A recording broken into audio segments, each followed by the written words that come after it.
2023, the economy grew by only 5.2%. In a similar period in 2021, it grew by 11%. The regime resorted to more borrowing, ignoring the warnings that we are in debt distress and at the risk of debt default. Without blinking an eye, the regime went against its promises to reduce borrowing and did the complete opposite. Kenyans responded to this turn of events by trying to steady their businesses, especially the small enterprises, on parents seeking to take their children abroad or those who want to seek treatment outside the country.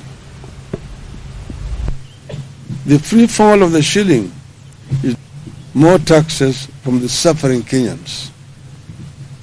The taxes rose at a time the overall economy has been contracting. In the second quarter of 2022, which is the first era of Kenya Kwanza regime leading into 2023, the economy grew by only 5.2%. In a similar period in 2021, it grew by 11%. The regime resorted to more borrowing, ignoring the warnings that we are in debt distress and at the risk of debt default.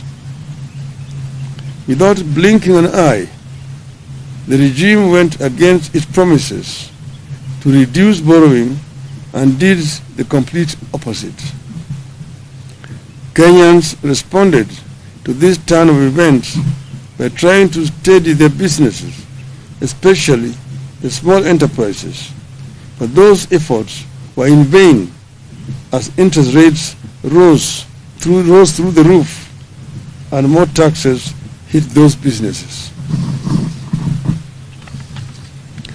Only the government can now afford to borrow at the astronomical rate of 17% or more from the domestic market.